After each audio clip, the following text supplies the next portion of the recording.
Romance romance और romance इस movie की कहानी कुछ ऐसी ही है जिसमें रोमांस भी है और थ्रिलर भी, इमोशंस भी हैं और डेयर भी। तो कौन है क्रिस्टीन? क्यों ये किसी भी लड़की के साथ लव फीलिंग्स नहीं रखता?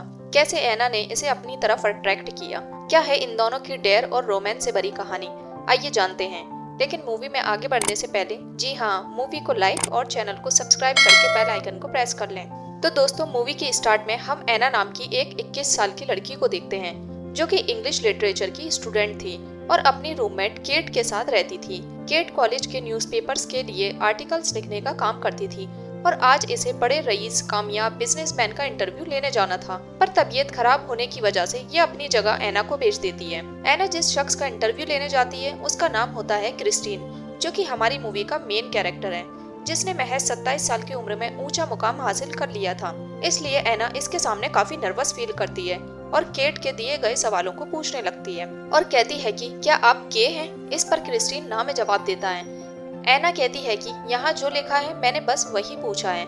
एना की मासूमियत और खूबसूरती देख क्रिस्टीन भी इसकी तरफ अट्रैक्ट होने लगता है। क्रिस्टीन ने एना को इंटरव्यू के लिए महज 10 मिनट का वक्त दिया था, पर क्रिस्टीन एना से और ज्यादा बातें करने लगता है और फिर खुद इसे लिफ्ट तक छोड़ने आता है और इससे वो पेपर्स भी ले लेता है जिसमें एना के बाकी सवाल थे जिनके क्रिस्टीन ने जवाब नहीं दिए थे। एना जब घर आती है तो केट बताती है कि क्रिस्टीन ने मुझे जवाब सेंड कर दिए हैं और तुमने बहुत अच्छा काम किया है। केट एना से जब क्रिस्टीन के बारे में पूछती है तो एना भी क्रिस्टीन से काफी इम्प्रेस नजर आती है और जब केट यहाँ से चली जाती है तो एना लैपटॉप पर क्रिस्टीन की फोटोज देखने लगती है। एना अब पढ़ाई के साथ साथ हार्डवेयर की शॉप पर भी जॉब करने लगती है। एना जब शॉप पर होती है तो इसका एक दोस्त इसके पास आकर इससे एक कस्टमर को डील करने के लिए कहता है।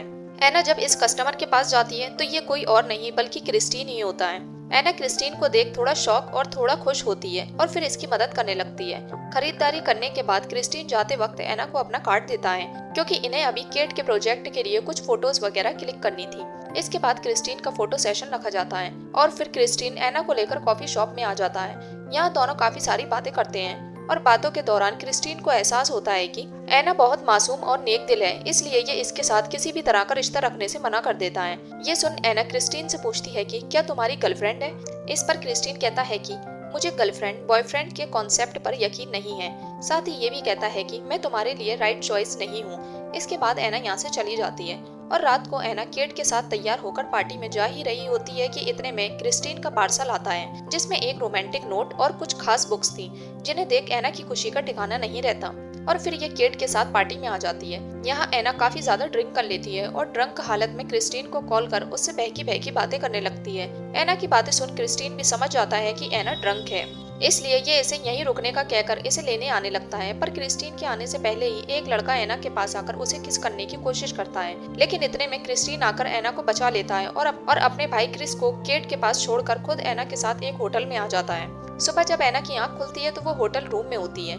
एना को समझ नहीं आ रहा था कि क्रिस्टीन उसके साथ डेट क्यों नहीं करना चाहता है। इस पर क्रिस्टीन कहता है कि मैं रोमांस नहीं करता और जो मैं करता हूँ वो तुम्हें समझ नहीं आएगा।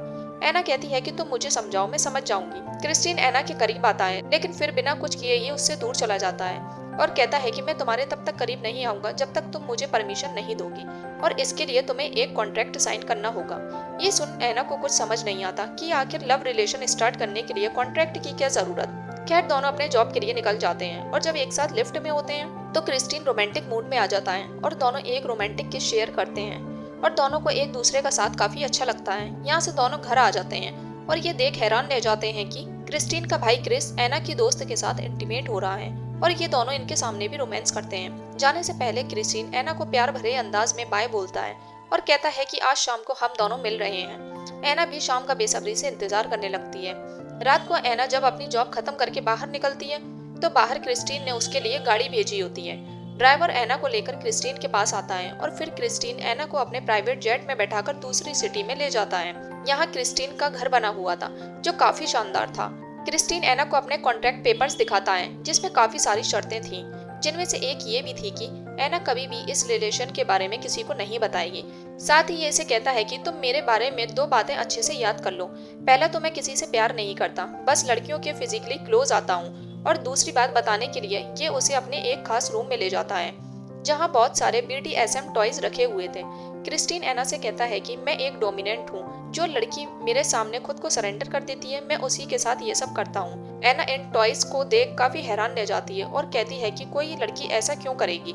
इस पर क्रिस्टीन कहता है कि अगर तुमने मुझे खुश कर दिया तो मैं तुम्हें इनाम दूंगा, और अगर तुम मुझे खुश ना कर पाई तो फिर तुम्हें इसकी सजा मिलेगी। यानी ये रिलेशन फिजिकल टॉर्चर से भरा हुआ था।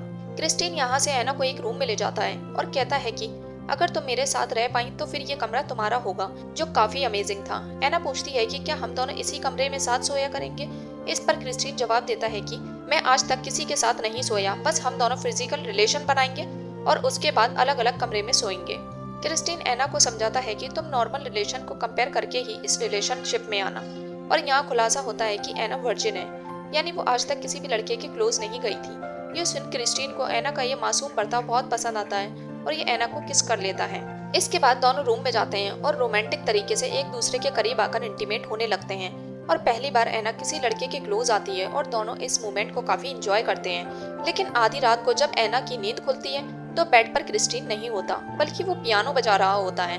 पियानो की धुन सुन एना क्रिस्टीन के पास चली जाती है और क्रिस्टीन एना को अपने पास कुर्सी पर बैठाकर उसके साथ यहीं फिर से इंटीमेट होता है और दोनों इस रात को एक साथ ही बेडरूम में गुजार देते हैं। यानी क्रिस्टीन ने अपना पहला रूल ब्रेक कर दिया था।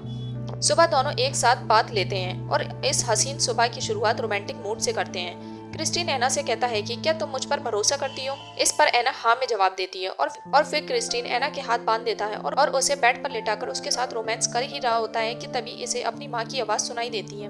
क्रिस्टीन की माँ एना को देख काफी खुश होती है, क्योंकि पहली बार उन्होंने क्रिस्टीन को किसी लड़की के साथ देखा था। जाने से पहले क्रिस्टीन की माँ एना को फैमिली डिनर पर आने का कहती है। माँ के चले जाने के बाद एना क्रिस्टीन से पूछती है कि मुझसे पहले यहाँ कितनी और लड़कियों को तुम लेकर आए थे। क्रिस्टीन बताता है कि 15 लड़कियाँ आई थी, लेकिन मेरी माँ ने पहली बार तुम्हें मेरे साथ देखा है। तुम पहली लड़की हो जो मेरे लिए बहुत स्पेशल हो। लेकिन एना क्रिस्टीन के फिजिकल टॉर्चर वाले रिलेशन में रहने से काफी डर रही थी, इसलिए वो कॉन्ट्रैक्ट पर साइन करने से पहले उससे कुछ टाइम मांगती है ताकि वो सोच सके। क्रिस्टीन भी एना को सोचने का टाइम दे देता है और कहता है कि ये टॉर्चर नहीं बल्कि प्लेजर है। अगर तुम मुझे खुश करोगी तो मैं भी तुम्हें खुश रखूंगा, लेकिन ये नॉर्मल रिलेशन की तरह नहीं था। ये सब सुन एना कहती है कि मैं तुम्हारी स्लेव नहीं बन सकती और फिर यहाँ से घर जाने लगती है। क्रिस्टीन एना को घर छोड़ने के लिए कहता है और फिर दोनों एक पीसफुल प्लेस पर चले जाते हैं। यहाँ क्रिस्टीन अपने पास्ट के बारे में बताते हुए कहता है कि मैं पहली बार अपनी माँ की दोस्त के साथ इंटीमेट हुआ था और उस वक्त मेरी उम्र 15 साल थी और हम दोनों का ये रिलेशन 6 साल तक रहा और आज भी हम अच्छे दोस्त हैं। एना को ड्रॉप करते वक्त क्रिस्टीन इसे कॉन्ट्रैक्ट पेपर्स देता है और कहता है कि कोई भी जरूरी बात तुम मुझे ईमेल करके बता सकती हो। पर एना अपना लैपटॉप खराब होने की बात बताती है और जब एना अपने रूम में पहुंचती है तो सामने क्रिस्टीन का भेजा हुआ नया लैपटॉप रखा होता है। इसके बाद एना कॉन्ट्रैक्ट पढ़ती है जिसमें लिखा था कि अगर कोई लड़की क्रिस्टीन के साथ रिलेशन में रहेगी तो दूसरे लड़के के क्लोज नहीं जाएगी और जब एना क्रिस्टीन के साथ इंटीमेट होगी तो उसे उस वक्त क्रिस्टीन को सर या फिर मिस्टर ग्रे कहकर बुलाना होगा। इन सभी शर्तों को पढ़कर एना सोच में पड़ जाती है और फिर दूसरी सिटी में शिफ्ट हो जाती है। इधर क्रिस्टीन बेसब्री से एना के जवाब का इंतजार कर रहा होता है और फिर एना इसे मैसेज कर कहती है कि मुझे तुम्हें जानकर अच्छा लगा। ये देख क्रिस्टीन को लगता है कि एना राजी हो गई है, इसलिए ये उसके अपार्टमेंट में आ जाता है और कहता है कि मैं यहाँ तुम्हें उस रोमांटिक मोमेंट को याद दिलाने आया हूँ। क्रिस्टीन एना के हाथों को बांध देता है और उसकी आंखों को भी उसकी शर्ट से कवर कर देता है और फिर रोमांटिक वे में एना के करीब आकर उसके साथ इंटीमेट होता है और एना को भी क्रिस्टीन का साथ काफी अच्छा लगता है। रात को जब क्रिस्टीन यहाँ से जा रहा होता है तो एना इसे आज रात उसी के पास रुकने के लिए कहती है, पर क्रिस्टीन मना कर देता है और फिर अगली सुबह एना क्रिस्टीन को मैसेज कर कहती है कि मुझे कॉन्ट्रैक्ट से कुछ प्रॉब्लम है, इसलिए दोनों ऑफिस में एक मीटिंग रखते हैं और यहाँ एना कुछ शर्तों को कॉन्ट्रैक्ट से हटवा देती है। क्रिस्टीन को ये देख अच्छा लगता है कि एना उसकी हर छोटी छोटी खुशी का इतना ध्यान रख रही है, इसलिए ये इनाम के तौर पर इसके साथ एक डेट फिक्स कर लेता है और फिर एना यहाँ से चली जाती है। इसके बाद एना के कॉलेज में ग्रेजुएशन सेरेमनी का फंक्शन होता है जहाँ चीफ गेस्ट के तौर पर क्रिस्टीन को बुलाया जाता है और क्रिस्टीन एना के साथ फोटो क्लिक करवाता है।